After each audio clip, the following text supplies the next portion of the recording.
I have been on this grind. Oh my gosh, I work so hard and I'm still working hard. Of all the things that have happened in my life, I'm the happiest that I've ever been. My authentic self is I'm going to live my life really authentically, make choices authentically, being able to be so authentically myself. I'm searching for something to like about her. It's so hard. It's unbelievable, but Meghan Markle showed up again, and yet it still feels fake. She's lying. You're faking it. What she is doing is not the truth. People are so over her. Today we're breaking down 5 habits that make her sound fake and unbelievable, and what you can do instead to create trust and make people feel connected to you.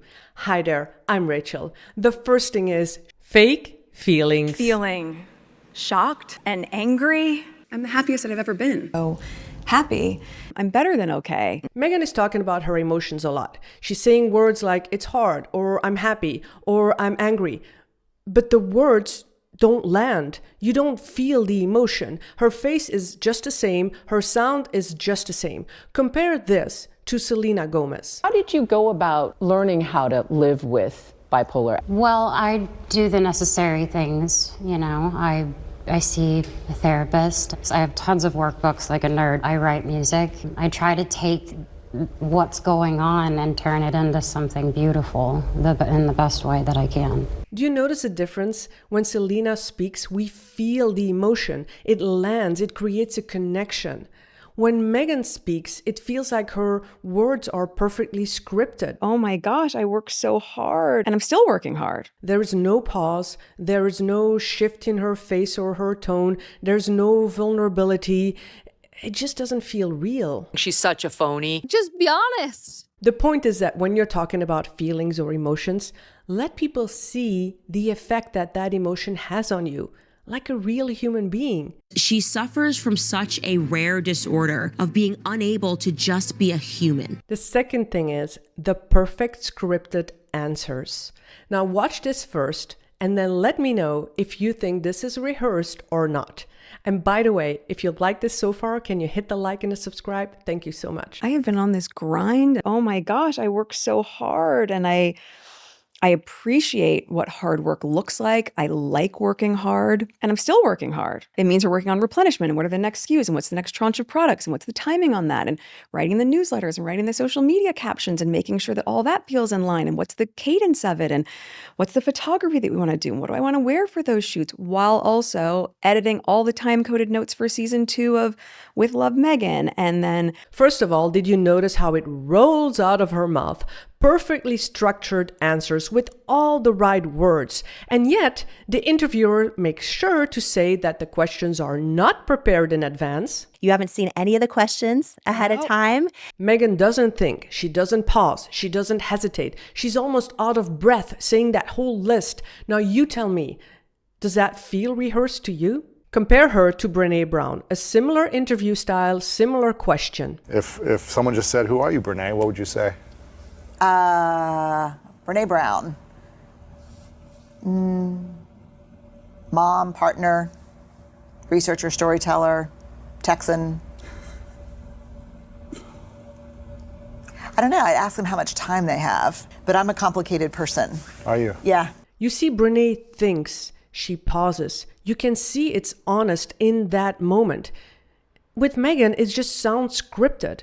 But also what she says doesn't feel relatable. This is all a stage. This is all just Meghan Markle's stage. We're expected to buy it. oh my gosh, I work so hard writing the newsletters and writing the social media captions and what's the photography that we want to do and what do I want to wear for those shoots. It's hard to decide what to wear for a photo shoot. It's hard to create the hashtags for an Instagram post. It's hard, what a hard life she has, knowing that she's living in a mansion with a swimming pool and a nanny and chefs and gardeners and whoever else is working for her. She's trying so hard to be relatable, to connect. But do you feel she's relatable? The one thing she is dying to sell to us is relatability, and she can't get it across the finish line. There's nothing authentic there. The point here is, when you're speaking, be human. Speak like a human. Don't speak like you're performing a speech. Be authentic. Think, pause, breathe. Be yourself. Be genuine. Be honest. That creates trust It builds a connection and people will believe you more. Just be a nice person always. Next, the fake tears. Meghan gets emotional and then comes the tear. Just one eye. It's dramatic, but she knows how to cry on command. She's an actress, and this feels just like that, an act.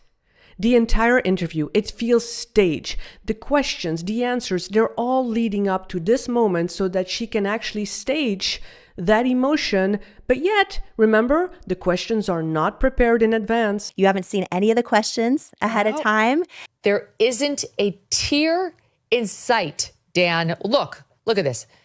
I invite the viewers to take a close-up look at this. Where's the tear? There's nothing there. The lesson here is that when you feel sad, of course you can cry. Of course you can show your emotions. But you don't have to cry to create an impact. And when it feels forced and performed, that's when you lose the connection. It's just like Meghan. Everywhere she has this exaggerated smile. Does that feel genuine to you?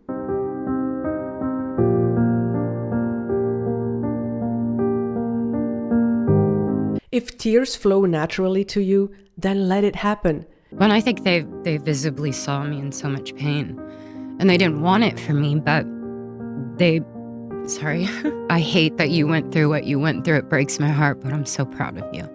But if you're trying to force it and make it a performance at the perfect time, that's when it feels fake. You don't have to come across like you're faking it.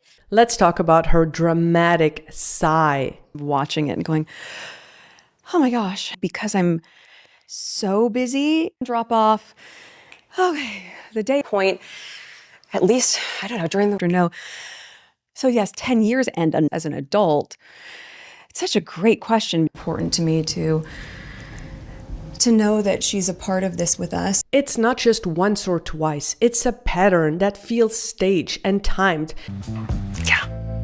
But I think, at the end of the day, I'm really just proud of... It somehow doesn't feel natural, just like her habit of whispering words. And it was so energizing. Means a lot, Jamie. Thank you. Yeah. Real sighs happen when you're exhausted, when you're overwhelmed, when you're moved by something. They're messy. They're not planned. With Meghan, it feels like the opposite. It feels like it's staged. It's an over-rehearsed, timed sigh, because of course everything has to be perfect. That's perfect. Just how over-the-top perfect everything has to be around her.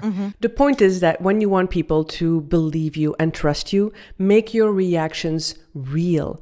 Don't make them too polished or too performed, because people will sense it.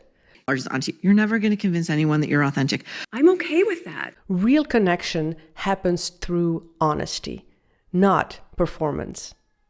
The last thing is me, myself, and Meghan. She is a malignant narcissist who cannot get enough of herself. That's just one opinion, and you can tell me yours. But there's a huge credibility gap between how she's always talking about she loves caring for other people, and yet she manages to always draw the attention back to her. Human connection, find ways to show up for each other. And if that's the one thing that I can convey through the show or through As Ever as a brand, I want people to know you can show up for each other. Here is just one example, just one story about her writing emails to her kids so they can open it later. And she's talking about her kids, but what is it all about? About them growing up, and when they're grown up, they can say how much their mom loves them. Again, it's about being in awe for her, Meghan. But before I go to bed almost every night, I email them. Or here's a picture of you two having breakfast. Or here's you playing with the dog. The things that you're not going to frame, maybe when they're 16 or when they're 18, that I say, here's an email that I've been keeping for you. For them to be able to look back and go, oh my gosh, she has loved us so much. Did you notice it was all about her? I think she's a malignant narcissist. What do you think? The point here is that when you want to be authentic, then move the spotlight away from yourself, onto the other person. Real connection comes from being with someone, not performing for someone. When you speak with real feelings, people will connect and relate to you. But when you rehearse your authenticity, people will sense it's fake. People are drawn to warmth and sincerity. And even if you're shy or introvert, it's not that hard. Because if you watch this next most charming man, who is also the nicest man on the planet, you'll see exactly what he does. I'll see you in this next video.